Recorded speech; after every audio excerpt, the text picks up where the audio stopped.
Buenas, estimados estudiantes, les doy nuevamente la bienvenida a este espacio de lingüística del texto. En esta oportunidad vamos a abordar la unidad 4, la cual tiene como temática principal la oralidad y a su vez vamos a ir observando diversos temas que subyacen de esta temática, como ser la idea de discurso, de enunciado, de enunciación, subjetividad, la oralidad en el aula, entre otras cuestiones. Y por último voy a proyectarles un video en el cual se sugieren una serie de estrategias para trabajar la oralidad dentro del aula. Comencemos. Como dije, el tema que nos ocupa en este video es la oralidad. ¿A qué nos referimos cuando hablamos de oralidad o de discursos orales? Nos estamos refiriendo al hecho de hacer uso del sistema fonador, el sistema biológico del que dispone cada individuo para transmitir sonido. Pero estos sonidos de alguna manera tienen que ser significativos. Para ello tienen que estar organizados de determinada manera, siguiendo normas gramaticales propias de los sistemas lingüísticos que poseen los hablantes, y de esta manera estos discursos van a poder ser adecuados y se van a poder entender los hablantes. En cuanto a la idea de discurso, nosotros constantemente estamos en contacto con discursos en nuestra vida cotidiana. Estos discursos son prácticas sociales que de alguna manera circulan en diferentes esferas sociales. Así también el discurso es esto de poner a funcionar el sistema lingüístico del que poseemos, hacer uso de él y expresar de alguna manera nuestro mundo imaginario, el mundo interior que cada uno quiere exteriorizar. A su vez, los discursos son prácticas sociales bastante diversificadas y complejas. Por ejemplo, podemos pensar en el ámbito militar, en el que circula un determinado discurso. Así también en un ámbito jurídico tenemos otra esfera social que posee también determinadas formas comunicativas, como así también en el ámbito médico y en el ámbito técnico. Estos discursos presentan tres características, las cuales las podemos evidenciar en un nivel fónico primeramente, en un nivel morfosintáctico y en un nivel léxico. En cuanto al nivel fónico o fonológico, nos estamos refiriendo a describir los sonidos que integran determinado sistema comunicativo, es decir, que va a girar en torno al sistema fonológico y las variantes que va a presentar dicho sistema. En cuanto al nivel sintáctico, nos referimos a las construcciones comunicativas que realizamos al momento de comunicarnos, cómo cada individuo articula determinadas estructuras siguiendo determinadas normas establecidas propias de su sistema comunicativo. Por último, tenemos el nivel léxico, que tiene que ver con el inventario de palabras que dispone un individuo para comunicarse. Un individuo hace uso de determinadas palabras teniendo en cuenta la situación comunicativa en la que se encuentra. Acá tenemos un ejemplo. En el caso del fonológico, el fonema D oclusivo dental sonoro, esas son las descripciones de este fonema. También podemos decir que es fonema consonántico. Entre vocales o a final de palabra parece desaparecer. Este ejemplo puede ser aplicado en personas de zonas rurales, por ejemplo, nada, universidad, universidad, verdad, verdad. Parece ser que, como señala el ejemplo, esta D desaparece. En el aspecto sintáctico, como dije, refiere a la construcción de estructuras que realizamos al momento de comunicarnos. Por ejemplo, en el primer caso, María es buena, tenemos una construcción que se ha realizado con un sujeto y un predicado. Tenemos un núcleo que es María, núcleo del sujeto, y tenemos un núcleo del predicado que es ese verbo es y habilita un predicativo obligatorio bueno. En el segundo ejemplo tengo María es buena y Juan es malo. Tenemos una construcción a la cual se agrega otra mediante esa I, que es un nexo copulativo que me permite articular dos oraciones. Así también tenemos dos oraciones que poseen sujeto y predicado, cada una con sus respectivos núcleos, en donde también tenemos el verbo es, que sería el núcleo del predicado, y habilita a un predicativo obligatorio. En el tercer caso tenemos una construcción un poco más compleja, en donde ya podemos ver complementos. Por ejemplo, vemos cómo en el caso del núcleo del sujeto tenemos un complemento de nombre que se habilita con la preposición de cabello es largo, y tenemos determinantes que tenemos por un lado la y por el otro niña. Así también en el predicado tenemos el verbo es como un verbo que habilita nuevamente un predicativo obligatorio, en este caso bueno. Y en el cuarto caso, comió esa porción, tenemos un sintagma verbal que tiene el núcleo comió y posteriormente tiene esa porción que sería un objeto directo. En este caso tenemos un sujeto tácito desinencial que sería un él o un ella. Entonces, de esta manera vemos cómo se puede articular diversas estructuras comunicativas siguiendo o no determinados patrones o formas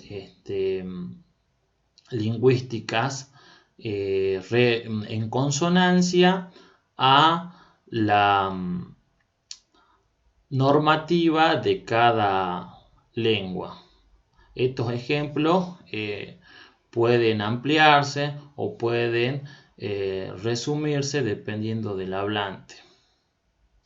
En cuanto al léxico, por ejemplo, Juan está enfadado o Juan está furioso. Acá vemos cómo enfadado y furioso pueden ser dos opciones para significar lo mismo. En cuanto a los tipos de discursos, primeramente podemos mencionar a los narrativos, que son aquellos en donde se narra una historia, interviene una serie de personajes en un tiempo y un espacio, se presenta una introducción, un desarrollo y una conclusión, y puede ser el caso de un cuento. En el caso de los argumentativos, También presentan una estructura de introducción, desarrollo y conclusión, pero es un texto más de carácter subjetivo, en el cual se presenta una tesis y una serie de argumentos, como así también diversos procesos discursivos, como ser ejemplificación, cita de autoridad, entre otros recursos. Luego tenemos el expositivo, que es un texto de carácter objetivo, en donde lo que interesa es dar información de un determinado tema. También responde a la estructura, introducción, desarrollo y conclusión. Y podemos pensar en el caso de un artículo histórico en donde se va a señalar datos de determinado tema. En cuanto a los descriptivos, son aquellos textos que van a dar características de algún determinado objeto o proceso. En este caso de la descripción la podemos encontrar en la narración, en la argumentación y en la exposición. Ahora bien, cuando nos comunicamos utilizamos diversas técnicas de expresión. Técnicas que por ahí también las podemos encontrar en el ámbito literario y como algunos recursos poéticos. Entre los más usados tenemos la metáfora, la ironía y el oxímoron. La metáfora es una comparación que nosotros utilizamos constantemente entre dos objetos que guardan cierta semejanza, pero que en realidad no tienen ninguna significación. Por ejemplo, piel de arena. En este caso nos estamos refiriendo a el color, como así también cabellos trigales. Nuevamente una comparación entre el color de cabellos y el color de trigales, y lo mismo sucede en el caso de ojos de zafiro. El oxímoron es aquella figura que une dos objetos opuestos. Por ejemplo, vida mortuoria, noches blancas, viejo infantil. Es decir, son dos términos que se contraponen. Por último tenemos la ironía, que es cuando comunicamos algo, pero que en realidad queremos dar a entender una significación contraria. Por allí la ironía es un recurso muy utilizado en nuestra habla cotidiana, como así también la metáfora. En lo que respecta a la enunciación, esto es un término que, como dije al inicio del video, se va a desprender de la comunicación, pues la enunciación es el conjunto de condiciones o de elementos que se van a producir al momento de comunicar algún mensaje, una situación comunicativa. Se tiene en cuenta quién lo emite, para quién, cuándo, dónde, cómo.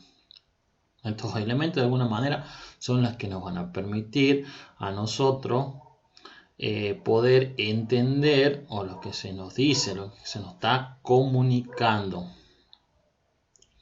De esta idea de enunciación se va a desprender lo que es un enunciado. Y un enunciado es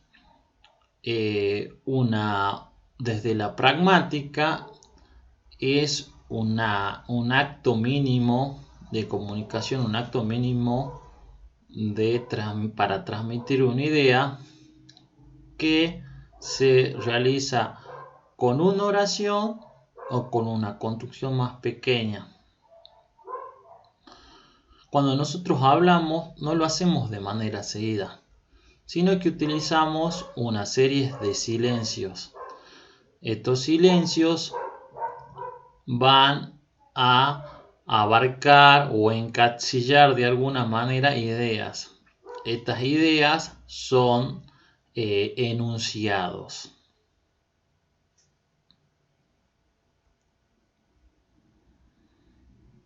Así también nos vamos a encontrar con la idea de acto de habla.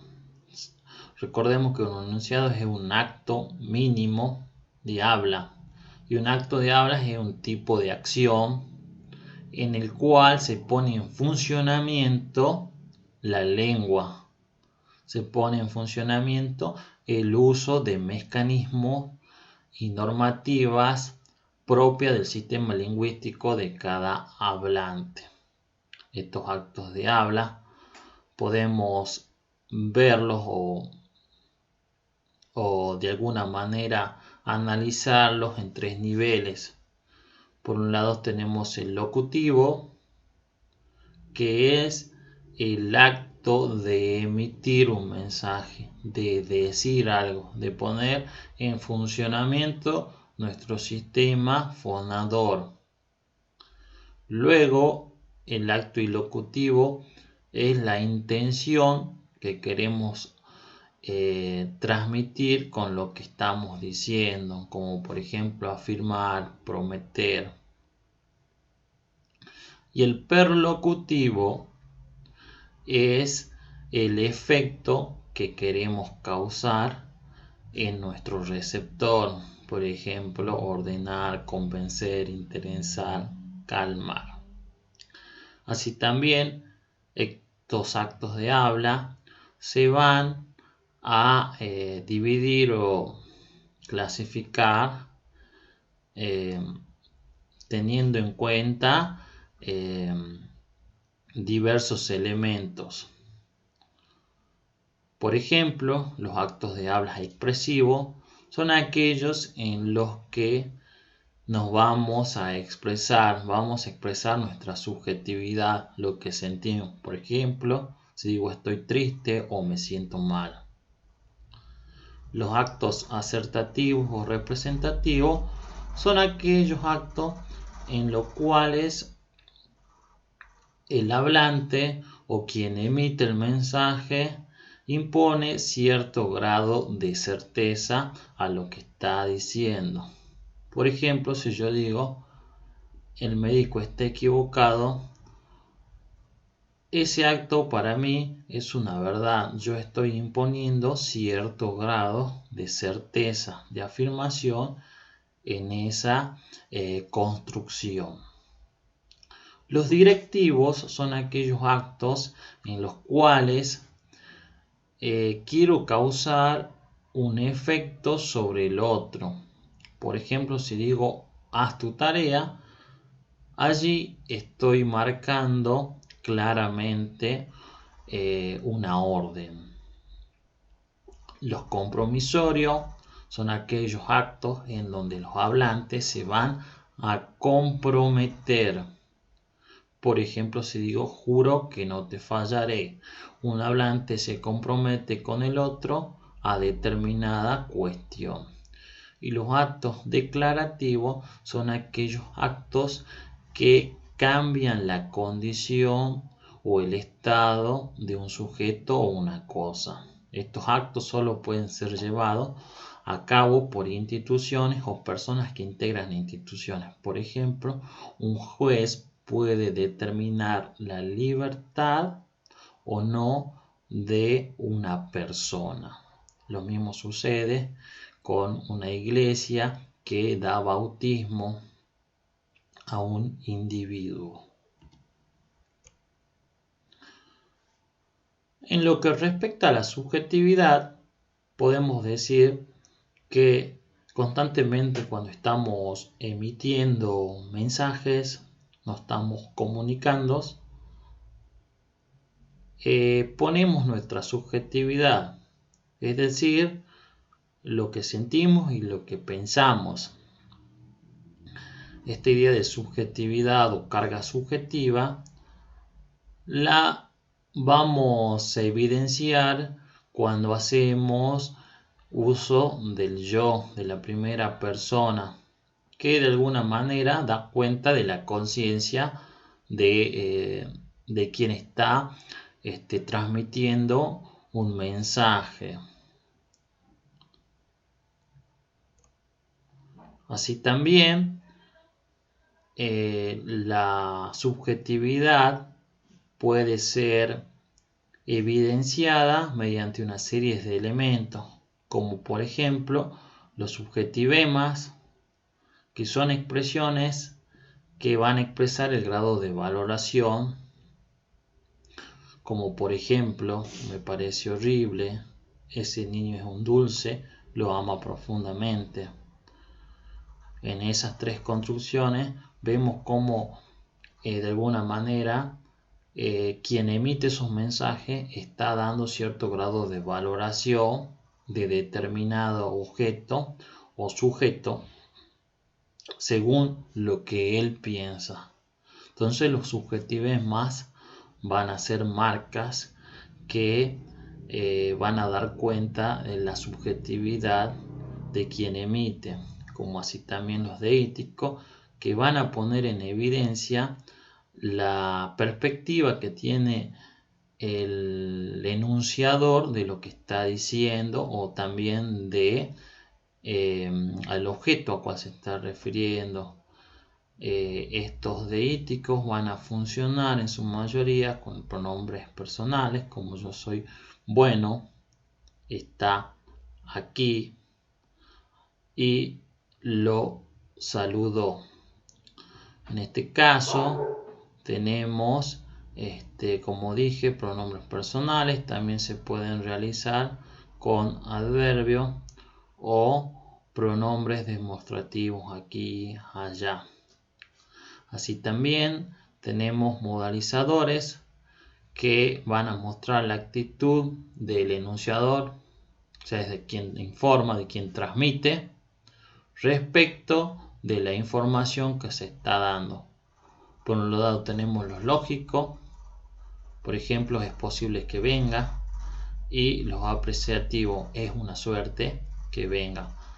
Estas son marcas que nos van a permitir a nosotros expresar nuestra subjetividad, y por allí las podemos encontrar o las vamos a emplear cuando realicemos textos de carácter subjetivo, como ser el caso de la argumentación.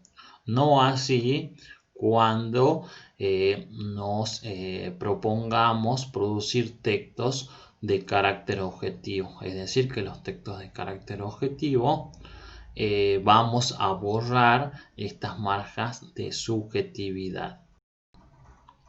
La comprensión y la expresión son dos procesos o dos temas que no debemos confundir. Por un lado, la comprensión está relacionada con la escucha, es decir, que para comprender un mensaje oral debemos escuchar atentamente. De esta manera vamos a poder arribar a una idea clara y significativa de lo que se está diciendo. Cuando podamos hacer ese proceso de tener una idea clara y profunda, habremos comprendido un determinado tema. En lo que respecta a la expresión oral, tiene que ver con exteriorizar lo interno, pero esta exteriorización se debe llevar a cabo mediante pautas o normas establecidas por el sistema lingüístico que posee cada sujeto, es decir, por pautas gramaticales. De ese modo, nuestra expresión va a ser adecuada y efectiva. Así también hay que tener en cuenta los aspectos paralingüísticos que van a acompañar a esa expresión.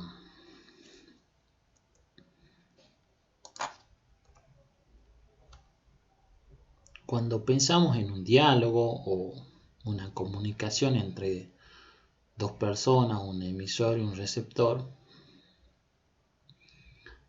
es importante que nos entiendamos y que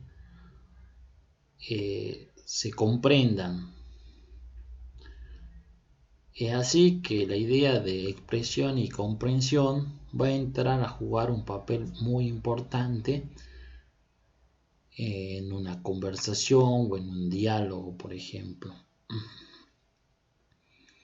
Pues las personas que van a interactuar deben entenderse, pero para entenderse mínimamente deben manejar el mismo sistema comunicativo, es decir, la misma lengua.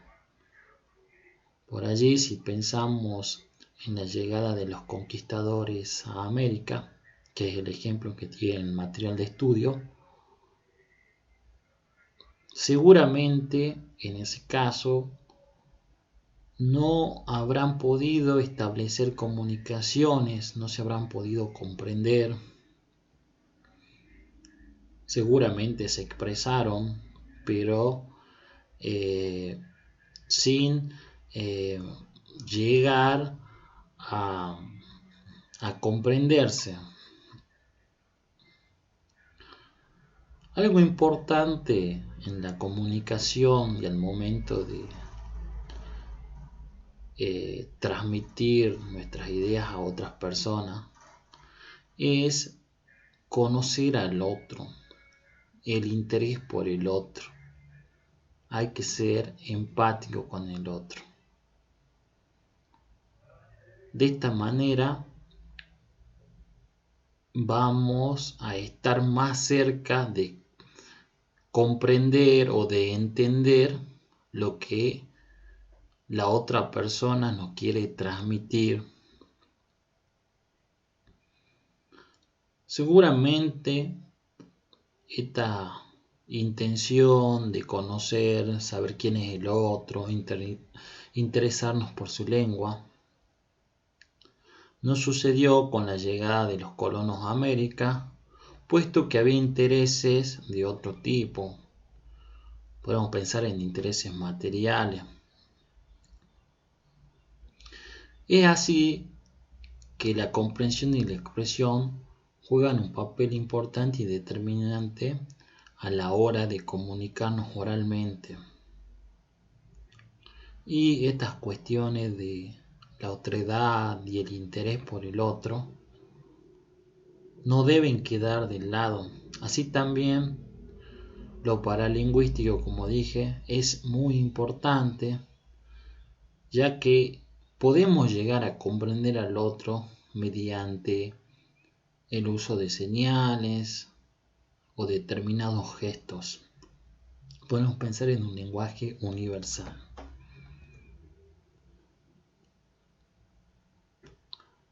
La oralidad en el aula. La oralidad en el aula es un tema bastante complejo, ya que el trabajo de hacer que los estudiantes hagan uso de su palabra no es una tarea que se realiza con frecuencia o a la cual se le pone mucho énfasis, puesto que muchos docentes consideran que el estudiante llega a la escuela sabiendo manejar su sistema lingüístico oral. Y en muchos casos no es así. Es así que se deja de lado la cuestión de lo oral, la oralidad, y se enfatiza en la escritura. Por ello es importante que como docentes constantemente trabajemos tanto la oralidad como la escritura. La oralidad la podemos trabajar gestionando la interacción social, un docente que posibilite diálogo entre los alumnos, que realice actividades de interacción en el que guíe y encamine la práctica de la oralidad, de escucha y de respeto por lo que se está diciendo, el respeto por las ideas del otro, a respetar turnos de hablas también, a no superponer voces. Así también es importante que el docente detecte los conocimientos previos que trae el estudiante y genere estrategia para trabajar sobre ello. Diversas estrategias que permitan el uso de la oralidad de manera grupal e individual. Así también que se pase de una oralidad espontánea a una oralidad argumentativa, a exponer determinados temas, a argumentar teniendo en cuenta posturas científicas como posturas personales. Algunos géneros para trabajar son la conversación, como dije, la conversación entre estudiantes, conversaciones grupales, así también el coloquio en el que la docente le hace una serie de preguntas en función a un determinado tema para que el estudiante responda, conocer de esa manera también qué es lo que sabe. El monólogo, el estudiante que lea algo, que esté parado frente al aula o que cuente alguna historia que se refiera a algún texto que haya leído. A continuación les voy a proyectar un video en el cual se van a señalar una serie de estrategias para trabajar la oralidad en el aula.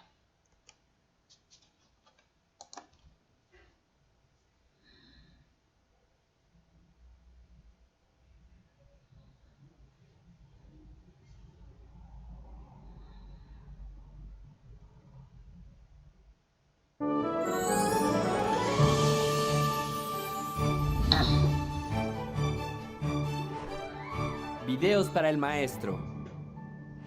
Lengua materna. Español primer grado. Bloque 1. 3. Hacer una pequeña investigación. ¿Cómo trabajar la oralidad? Maestros, bienvenidos.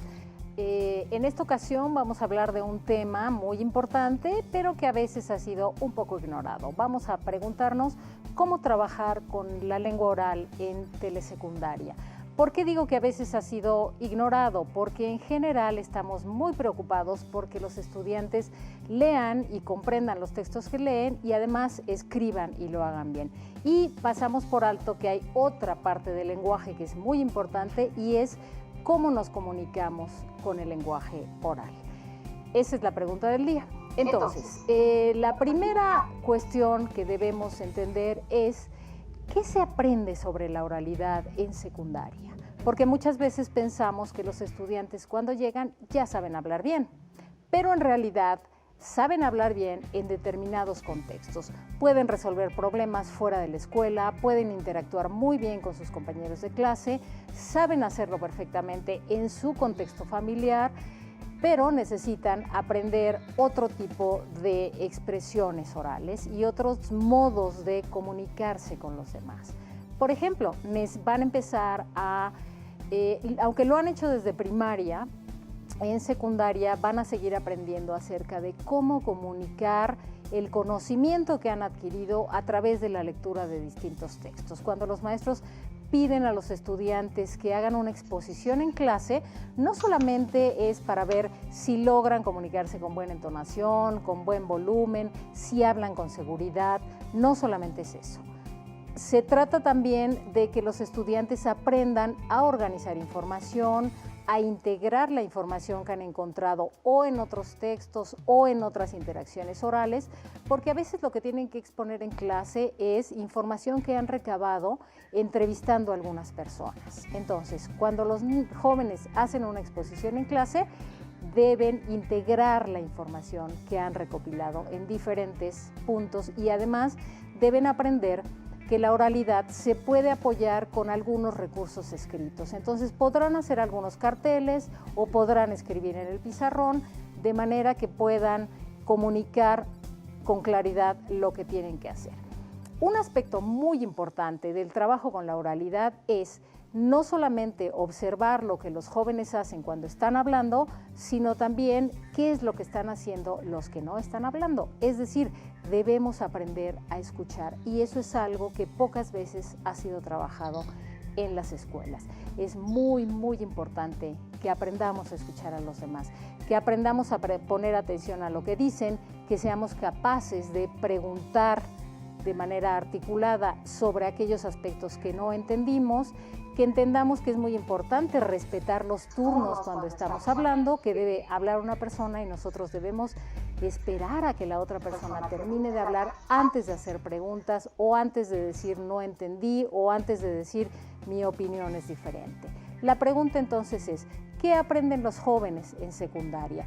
Bueno, van a aprender diferentes cosas, como por ejemplo, van a aprender a negociar sus puntos de vista, como cuando están, por ejemplo, una de los trabajos que ellos van a hacer y que está estructurado en el libro de texto, van a escribir entre todos un reglamento escolar.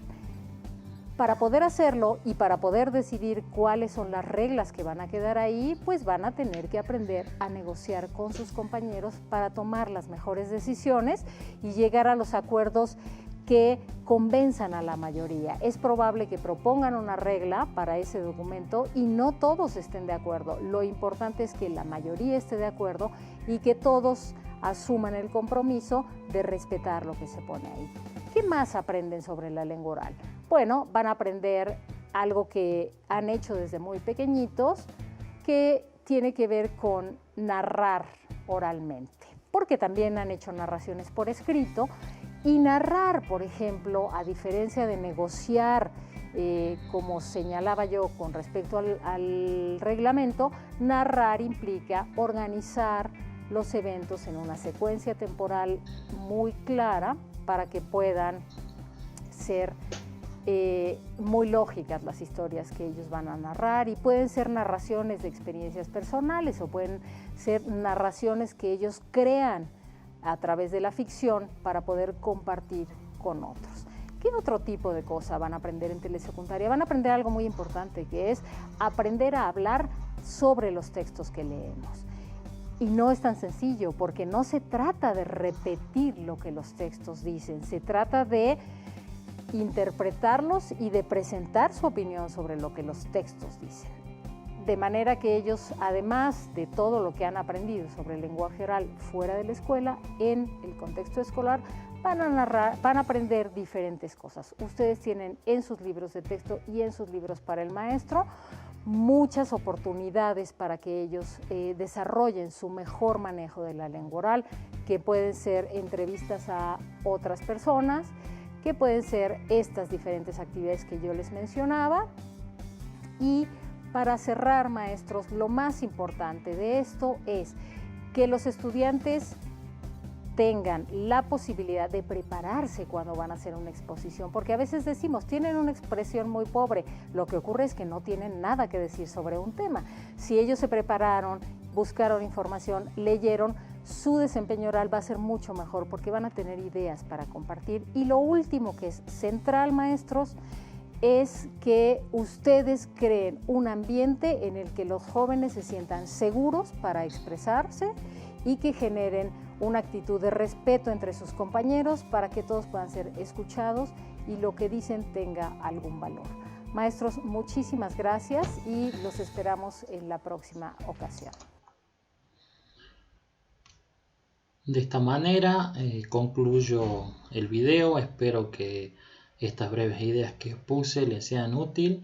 Espero sus comentarios en plataforma. Que se encuentren muy bien. Adiós.